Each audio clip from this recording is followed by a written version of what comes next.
Introducing the members of Team 4.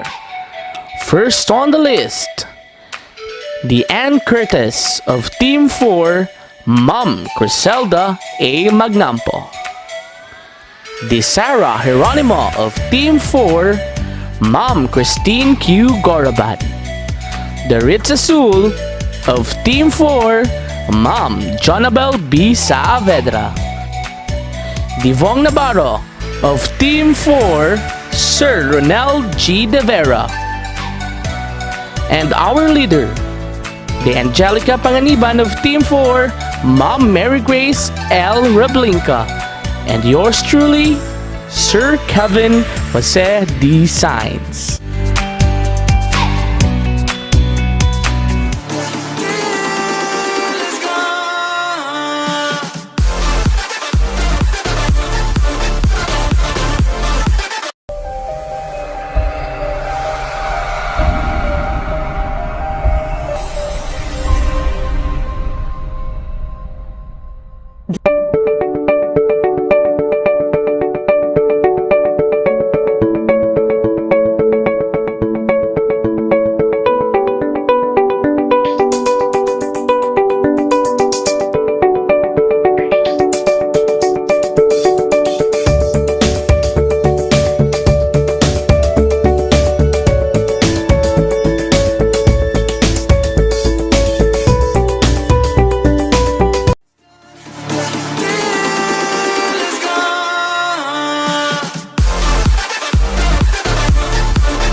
Welcome to Leadership in Action, a talk show where we discuss various aspects of leadership.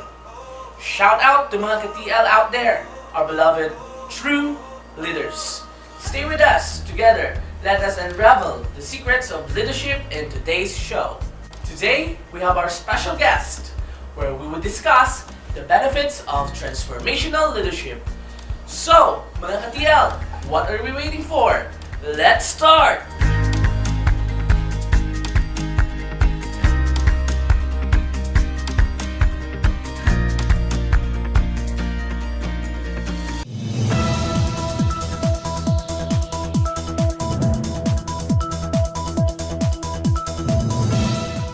Good evening.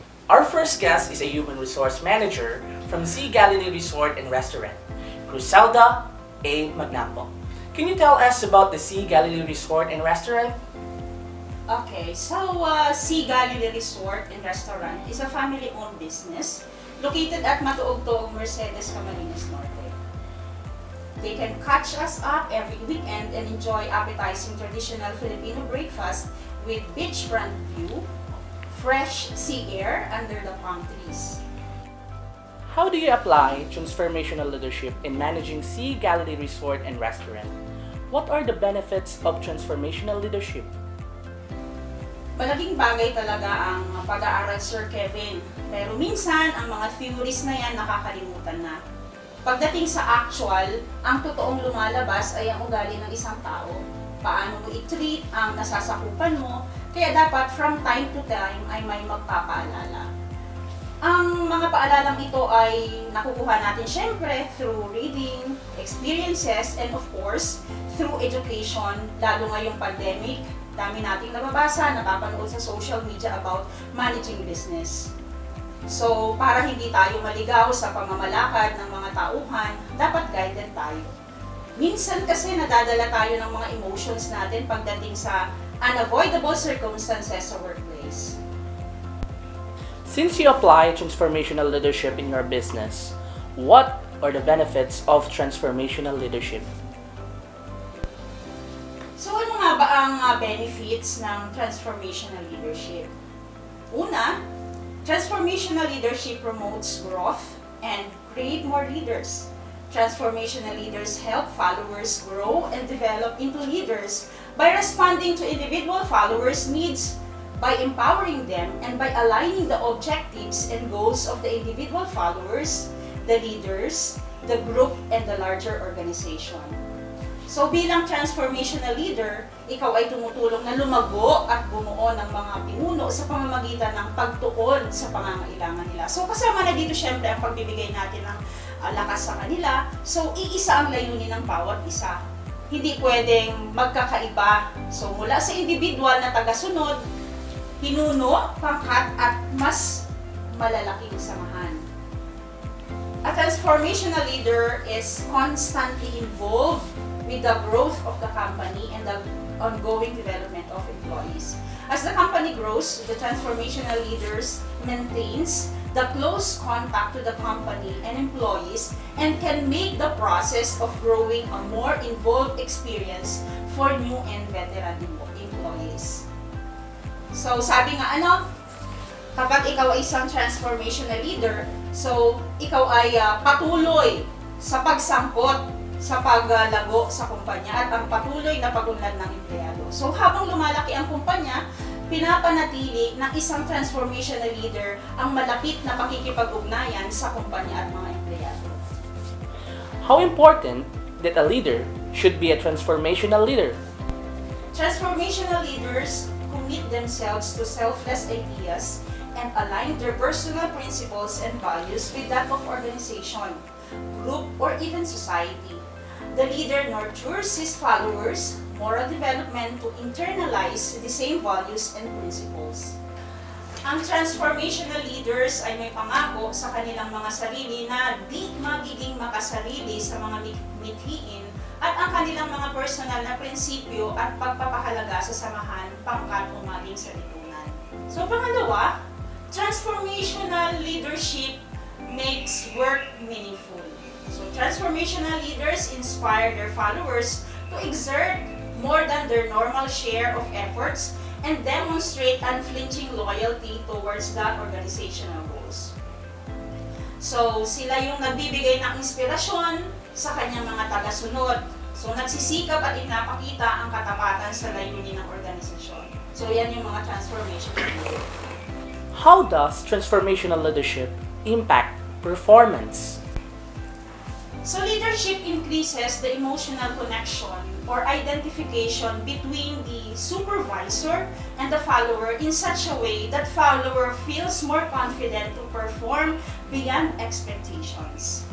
So transformational leaders, so ito yung nakakapagpataas ng koneksyong pang-emosyonal sa pagitan ng supervisor at tagasunod na sa paraang ang tagasunod ay mas nagagampanan nila yung mga gawain. How do transformational leaders inspire and motivate followers? Through the strength of their vision and personality, transformational leaders are able to inspire followers to change expectations, perceptions, and motivation to work toward common goals. Transformational leaders, Bass suggested, garner trust, respect, and admiration from their followers. So sa kanilang mga kakayanan at pagkatao sa transformational leadership, nakapagbibigay sila ng inspirasyon sa mga tagasunod na baguhin ang mga inaasahan, pananaw tungo sa iisang layunin. Thank you so much, Ma'am Chris, for the opportunity you gave us. You are most welcome, Sir Kevin, and I would like to take this opportunity to invite you all to come and visit Sea Galilee Resort and Restaurant. Okay, mga ka-TL, we will be right back.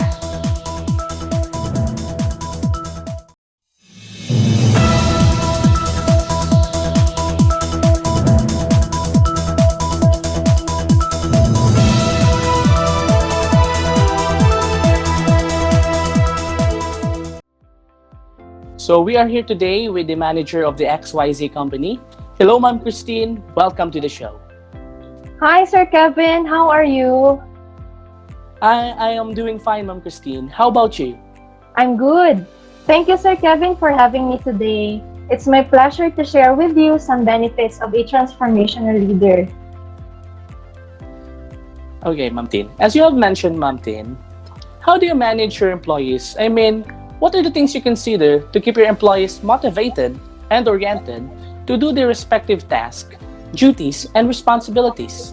You know, Sir Kevs, leaders strive to do their best for the organization and the members of their staff. First, Transformational leaders should empower followers. How would the leader do that? Of course, by giving clarity with directions, timeless, and budget.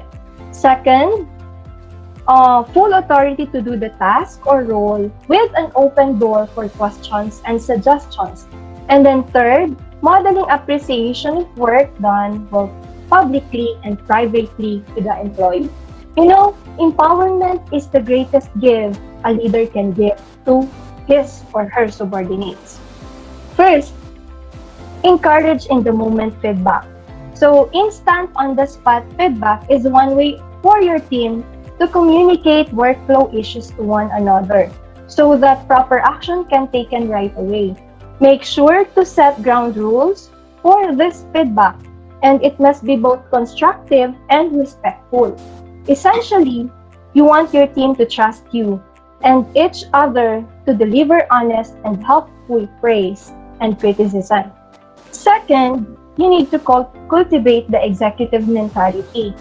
So, host regular meetings with your team and share with team the large happenings within your organization. Help your team understand the main goals that you're driving toward. Give them a rundown on how other divisions are performing. The more pieces of the puzzle your team gains, the easier it will be for them to enter the executive mindset. Third, present new challenges and opportunities to your subordinates. It is important to challenge your employees so they can demonstrate and achieve their full potential.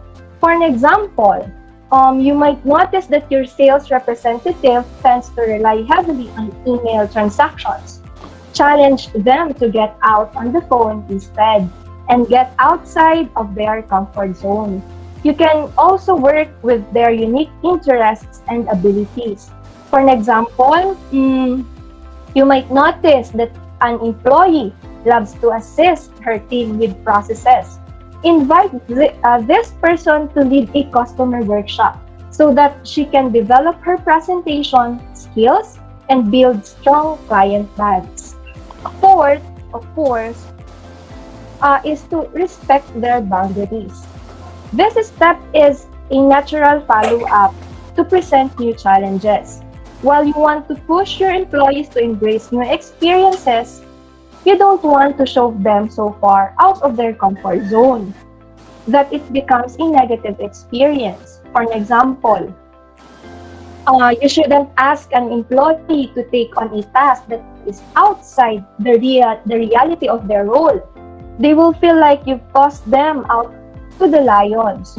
So if you are never unsure about the employee's comfort level, don't hesitate to check in and ask. And then fifth, give them flexibility. It's time to let your employees thrive. Examine your workflow and identify key areas that would benefit from greater flexibility and creative input. This task might include content creation, marketing strategies, and company events. Sit down with your team and explain how much flexibility they will each have within the task. Don't leave it open-ended. Give them some parameters to work with so that they are not overwhelmed with options. And then last, Sir Kevin, for you to give a powerful or empower your subordinates, you don't need to babysit your employees. I mean, giving up control and empowering your team can be a terrifying experience for many leaders. So you might feel compelled to watch their every move and peek over their shoulders. But by monitoring someone's every move, you're actually impeding his or her ability to grow. So give your team some space, trust them, and you might be impressed by what they are able to achieve. So another benefit of being a transformational leader is that you promote connection among your subordinates. You know, building a connection between the leader and the subordinate is really a game changer in the organization. How would the leader achieve this? Of course, number one, by creating an inspiring vision. People need a compelling reason to follow your lead. And this is why you need to create and communicate an inspiring vision of the future. Your vision sets out your team organization's purpose. So, why you all get up in the morning to do what you do, you develop this partly understanding the values of the people you lead. Second step is, of course, you need to motivate the people to buy into and deliver the vision. So transformational leaders also know that nothing significant happens unless they encourage their people. So make sure that you know about the different kinds of motivation and use this to inspire your people to deliver their best. Third, you need to manage delivery of the vision. A vision is no use on its own. We all know that. So it needs to become a reality. However, many leaders make the mistake of developing a vision, but of not putting in the hard and often mundane work of delivering it. So communicate each person's roles and responsibilities clearly and connect this to your plans. Everyone should fully understand that they are responsible for and know how you will measure their success. Next, set clear, smart goals for everyone, including some short-term goals that will help people achieve quick wins and stay motivated. Use management by objectives to link short-term achievement to your long-term goals. Also, stay visible by practicing management by walking around. This is an ideal technique for transformational leaders because it helps you stay connected with daily activities and allows you to answer questions as they arise. So, the very first tip that I want to give you, Sir Kevin, is that you need to really provide a clear communication because it is very much essential to a transformational setup in the company. So take time to make sure that your communications are heard and understood and give clear regular feedback so that your people know what you want. And then the last, build ever stronger and trust-based relationship with your people. So as a transformational leader, you need to focus your attention on your people and work hard to help them achieve their goals and dreams. It also underlines the fact that leadership is a long-term process and that as a leader, you need to work constantly to build relationships, earn trust, and help your people grow as individuals. Meet your people individually to understand their developmental needs and help them to meet their career goals. What do they want to achieve in their role? So where do they see themselves 5 years from now? How can you help them reach this goal? So as a leader or as a manager, you need to check from time to time your subordinates, how they feel about their work, how they feel about themselves while working. So that is very much important. So that's it, Sir Kevin. Those are the key points for the benefits of a transformational leader. You can empower your subordinates and at the same time, you build connection with your subordinates. So keep in mind that to succeed as a transformational leader, you need to work on your own skills and set aside time and space for your personal development. Sir Kevin? Thank you very much, Ma'am Christine. We are really glad that you have shared your ample time with us. I know our ka-TL are very happy to learn more things from you. So without further ado, Ma'am Teen, thank you very much. Any parting words?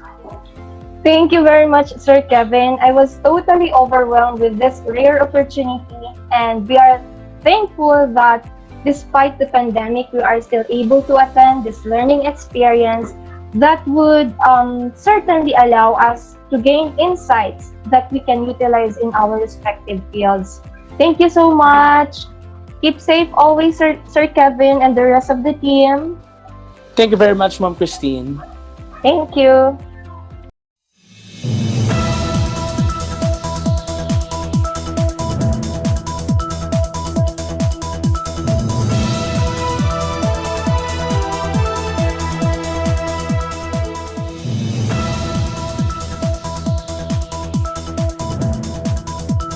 Good day to our viewers and welcome again to our show, Leadership in Action.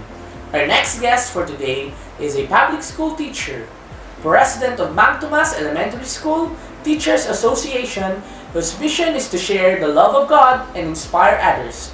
She is a leader who encourage, inspire, and motivate employees to innovate and create change that will help grow and shape the future success of the organization. In short, she is one of the transformational leaders in the Department of Education. She believes that behind every success is a great team. Here to share another benefits of transformational leadership, please welcome Master Teacher 3 of Mang Tomas Elementary School, Ma'am Isabel B. Saavedra. Oh, hello, Sir Kevin. How are you? Thank you very much for having me today. I'm good, Ma'am Isabel. Well, it's a pleasure to be with you. I know our viewers are also excited to hear informative ideas from a transformational leader like you. Ma'am, you can greet our KTL viewers. You know, Sir Kevin, I am also excited to be here and share some of my ideas to them.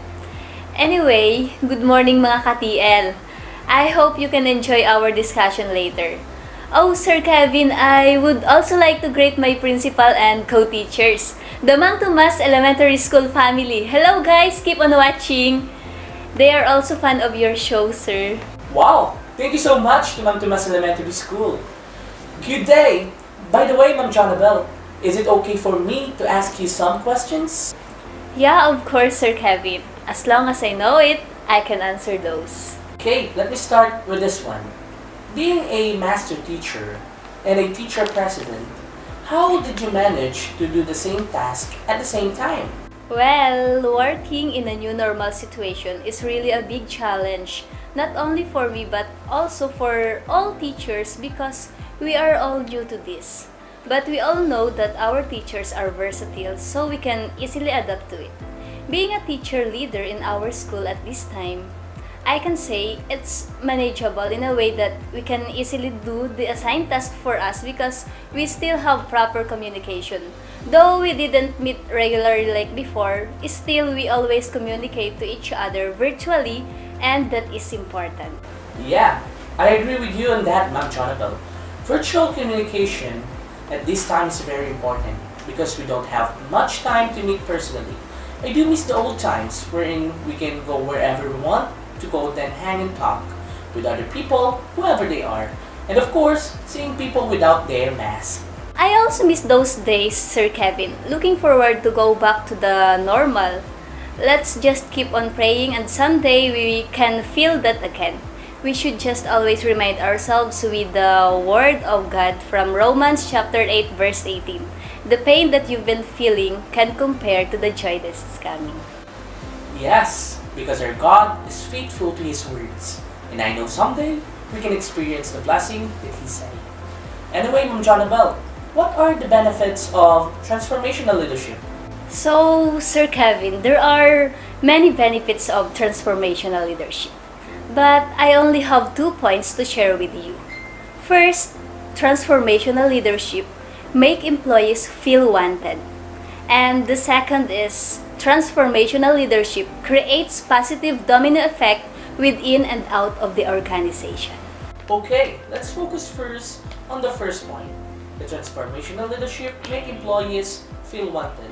So, Ma'am Isabel, how did you do that in your organization? You know, Sir Kevin, employees who feel wanted or valued have increased motivation in the workplace, greater commitment, and show greater levels of innovation. As leaders, we cannot control the way an employee feels at work. We cannot demand engagement, job satisfaction, or motivation in the workplace because we cannot control their emotions or feelings. So, hindi natin pwedeng sabihan yung mga kasamahan natin na, hoy, i-motivate mo naman yung sarili mo or masatisfy ka naman sa mga nagawa mo. It's also a hard part for me because I am not the principal in our school or the school head. I am just a representative of my co-teachers, a president of our organization, but it is also my duty to let them feel wanted in our school. In doing so, I have 4 simple things that go along. So, what are those, Ma'am Jonabel? First, be intentional with everyday conversations. Employees and managers alike are often ingrained with the idea that everyone is replaceable. But I found that a big part of feeling valued occurs when employees are aware that they add something to the organization that no one else can. As you start giving people more challenging work, clearly acknowledge what you're doing and why. You really nailed your presentation during last meeting. So I think you can handle more presentation. Something like that. Because the more you recognize your employees' specific contributions to the team, the more irreplaceable they will feel. Second, show them that others need them too. While recognition can serve as a great motivator, it can also become a little routine when it always comes from a direct manager. Third, challenge them. Every job comes with less than glamorous responsibilities. But it's important to balance out that grunt work with challenging assignments too.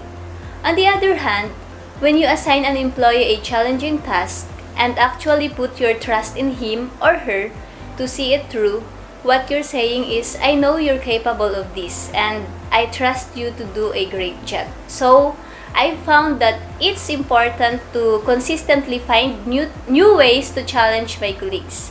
Whether that means developing new projects specifically for their talents or just being more aware of what each person does best and assigning tasks accordingly. And the last is recognize them as individuals to boost team morale. It's great to do something for your entire team, like catering lunch or bringing in donuts, to truly make individual employees feel valued. It's okay to single them out and reward them accordingly to their accomplishments and with something that the rest of the team won't necessarily get. It's important to pay attention and actively look for opportunities to reward all the members of your team. But individually, recognizing your employees for their specific achievements will spell it out loud and clear. They really make a difference to you and the organization. Wow! Those simple ways, Ma'am Jonabel, can really be felt by your colleagues. They feel wanted and valued.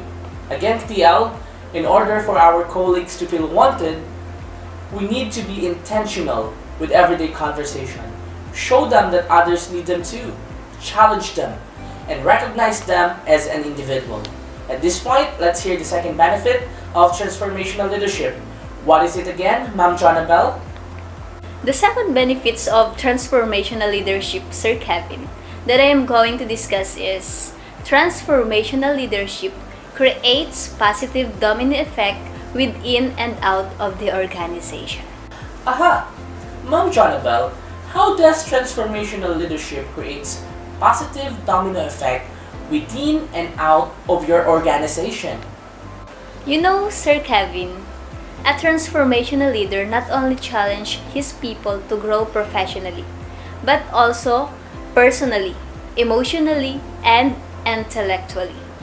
Working for a transformational leader can be a wonderful and uplifting experience. The employee retention in a transformational leadership is a positive effect within the organization. Leadership equally benefits employees and organizations, and specifically, transformational leadership affects employee retention both directly and indirectly. Transformational leaders improve subordinates' performance by achieving organizational goals and implementing a reward system to retain employees. Transformational leadership increases employee retention and reduces turnover in tension. Employees perceiving a higher degree of transformational leadership are more likely to experience well-being.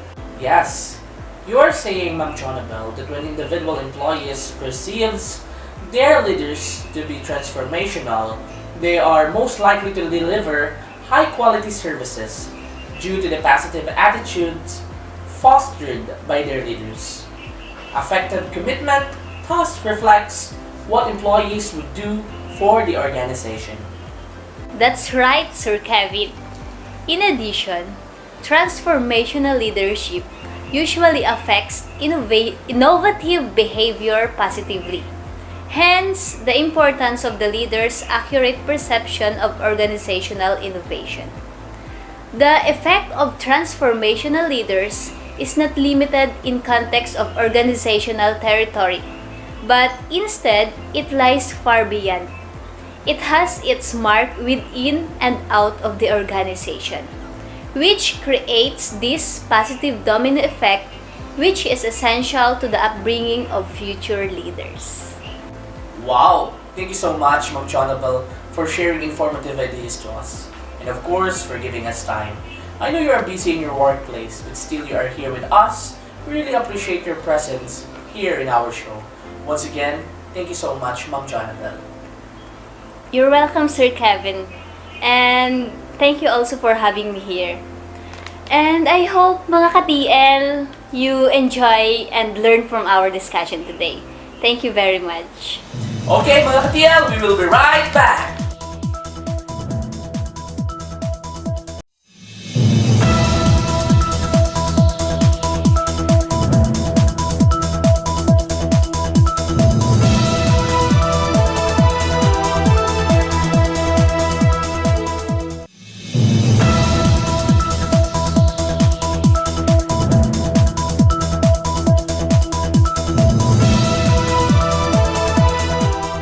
Welcome back, everyone. So our next guest for today is the Barangay Captain of Barangay Last, a town of Mojuls, province of distance learners. Please welcome Honorable Barangay Captain Ronel G. De Vera. Greetings everyone. Thanks for having me today, Sir Kevin. So, Honorable Barangay Captain, shall we start? Yes, Sir Kevin. Let's get started, and I'm so excited for this day. So, Cap Ronel, how are you? As a leader, as well as a manager, in your barangay, especially now that we are facing this so-called global pandemic? I'm good, Sir Kevin. And speaking about our situation right now, with the presence of this COVID-19 pandemic, all of us, kahit anong status natin sa buhay, even we are professionals or not, we are all affected and moved by this health crisis.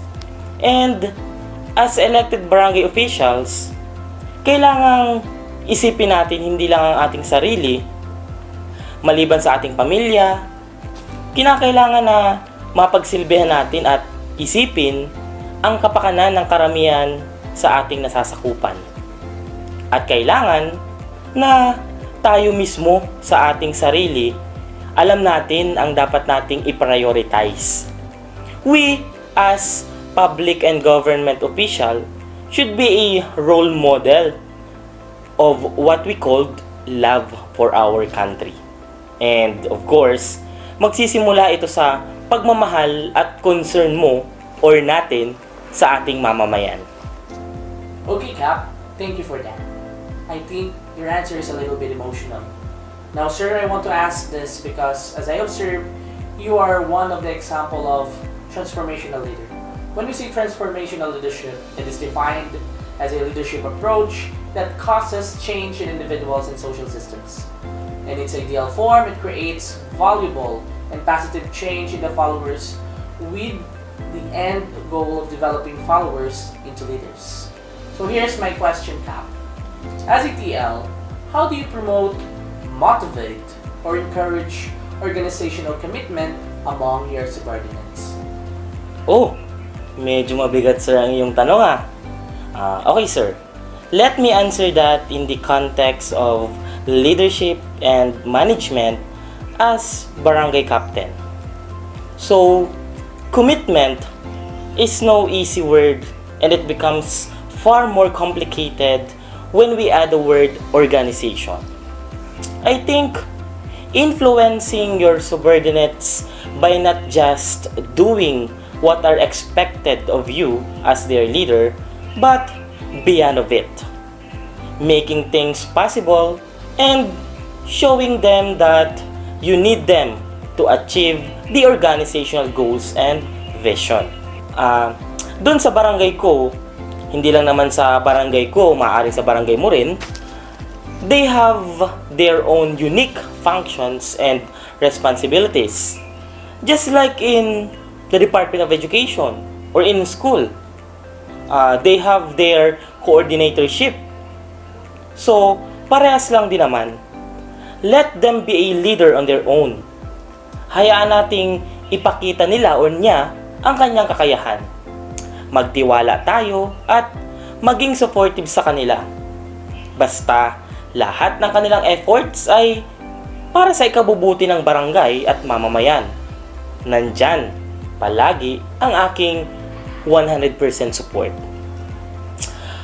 And addition for that, Sir Kevin, there are many things an organization can do to increase employee job satisfaction, such as providing fair pay and benefits, offering opportunities for promotion, training and developing workers, and communicating work expectations with regular performance appraisals.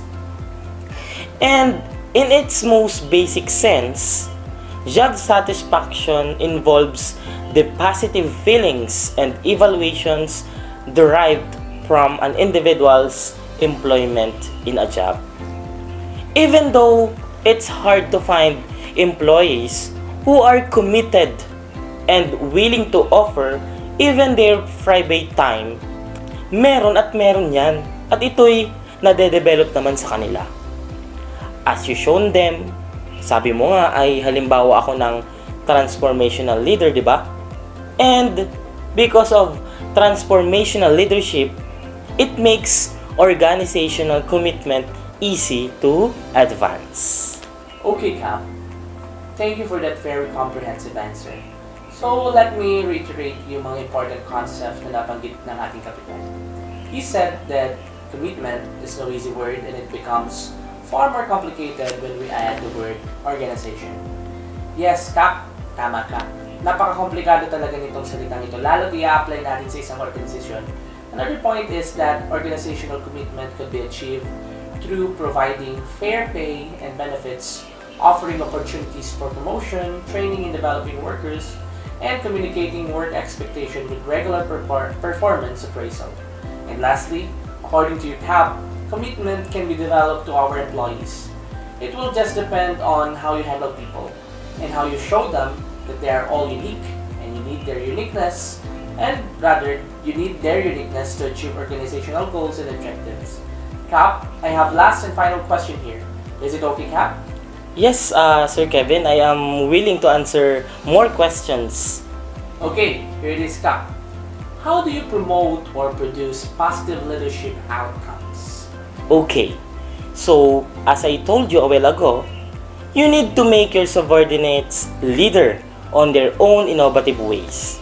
Yet, you must always guide and help them throughout the process. It is known to everyone that leadership has its pros and cons. But unlike any other forms of leadership, transformational leaders yields more positive result.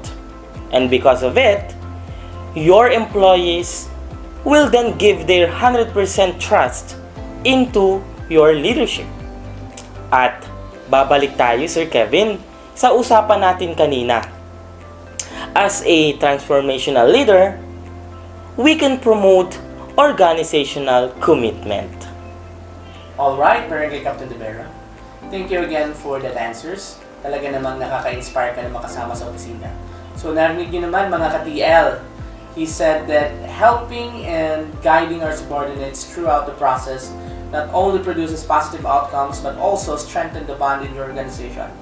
So, Captain, again, thank you for your time and God bless. Sir Kevin, I am also thankful to you for this show, for the opportunity. So I hope our viewers learned something from this session. Thank you. Okay mga ka-TL, we will be right back.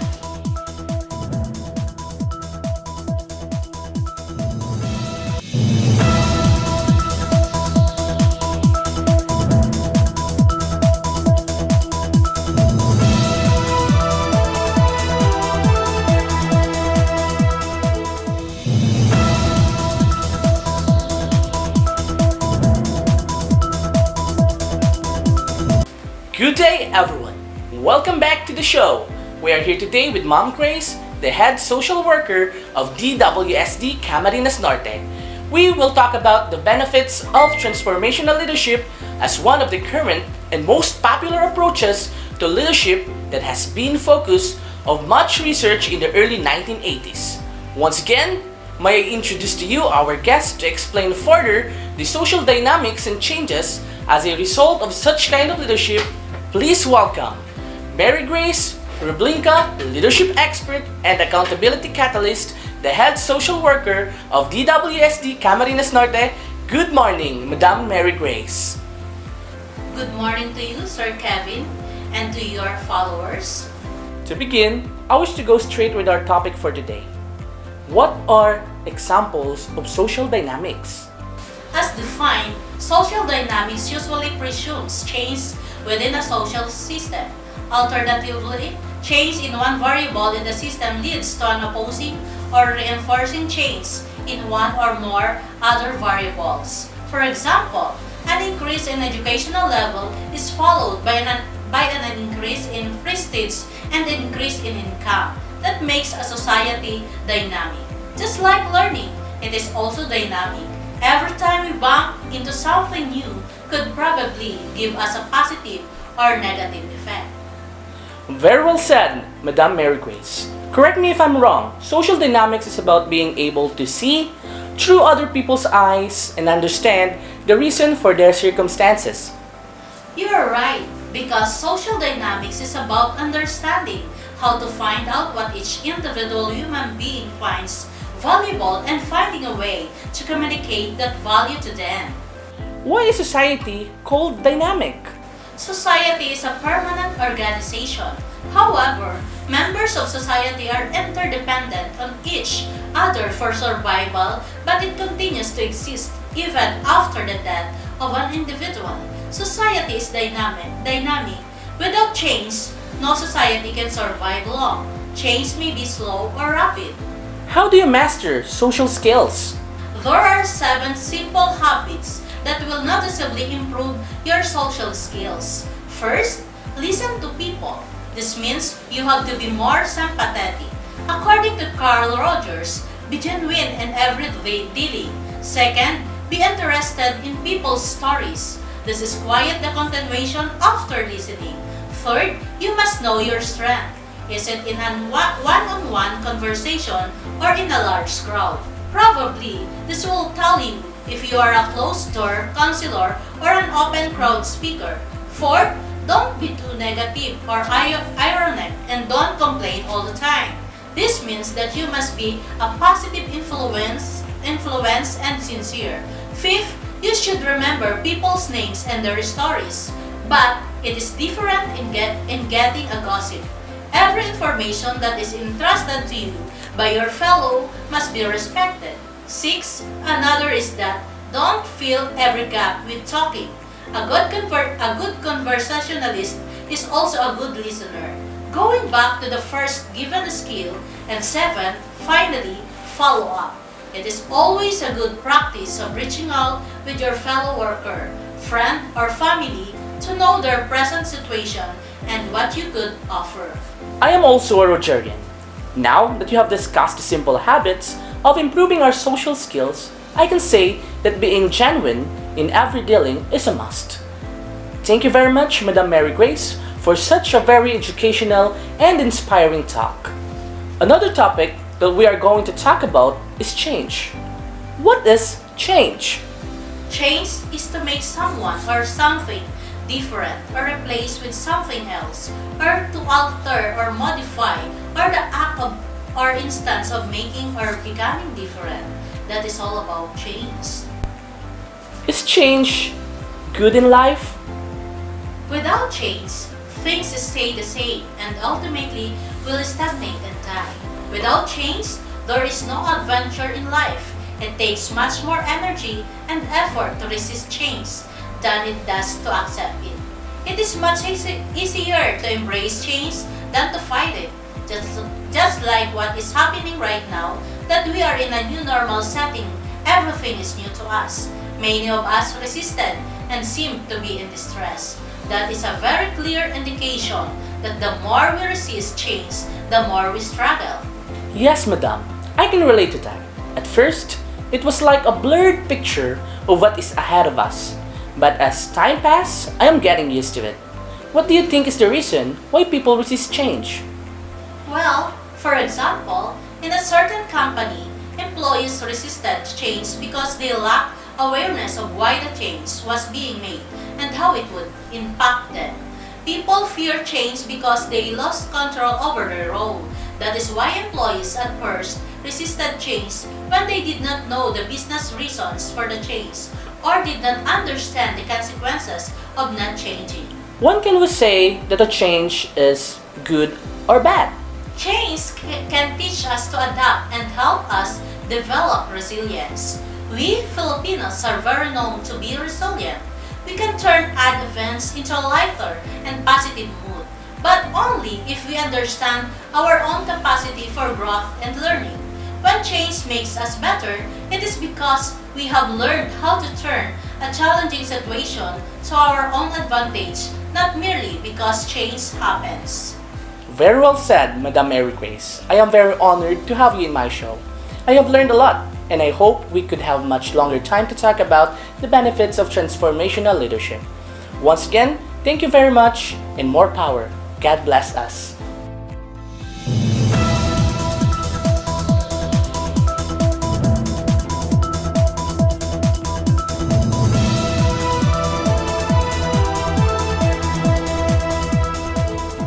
So, to sum up today's episode, here are the benefits of transformational leadership. Benefit number 1. Transformational leadership promotes growth and create more leaders. This is the most underrated benefits of transformational leaders. Being able to help people within the organization to grow professionally and creating potential leader is no easy feat. This is what transformational leadership brings. Benefit number 2. Transformational leadership makes work meaningful. Being able to work meaningful adds fire to the burning passion of employees. Knowing what is at stake would boost the performance of your employees. Benefit number 3. Transformational leadership empowers followers. Being able to empower other person will enhance their capability to do work. Just like the basic physics concept suggests, the more force there is, the more impactful it becomes. Benefit number 4. Transformational leadership promotes connection. The link of connection is key to organizational success. Being able to establish a connection would bring the organization together and would thrive together in attaining organizational goals. Benefit number 5. Transformational leadership makes employees feel wanted. One of the best feelings in the world is to feel wanted. It improves people's perception of their self-worth, and in return, it would technically improve performance. Benefit number 6. Transformational leadership creates positive domino effect within and out of the organization. The effect of transformational leaders is not limited in the context of organizational territory, but instead it lies far beyond. It has its mark within and out of the organization, which creates this positive domino effect, which is essential to the upbringing of future leaders. Benefit number 7. Transformational leadership promotes organizational commitment. Commitment is no easy word, and it becomes far more complicated when we add the word organization. It's hard to find employees who are committed, but because of transformational leadership, it makes organizational commitment easy to advance. Benefit number 8. Transformational leadership produces positive leadership outcomes. It is known to everyone that leadership has its pros and cons, but unlike any other form of leadership, transformational leadership yields more positive results. Benefit number 9. Transformational leadership has a positive effect in social dynamics. This benefit of transformational leadership improves behavior and outlook of employees, which strengthen relationships. Benefit number 10. Transformational leadership creates change. As a whole, transformational leadership makes a great difference. It makes much sense to conclude that transformational leaders create the much needed change which is important to function of the organization and welfare of employees.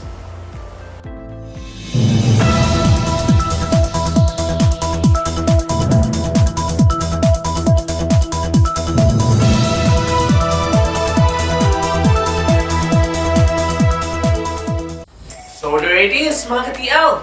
I hope you had a great time. Tune in next week for another episode of Leadership in Action here in KTL channel. But before we officially end today's episode, let me remind you of this. Leadership is a lifestyle. Yes, it requires effort, energy, and sheer will to continue. But let it come naturally. Never let pressure creep into you. Be yourself and be the leader that you are meant to be. Sayonara, mga ka-TL!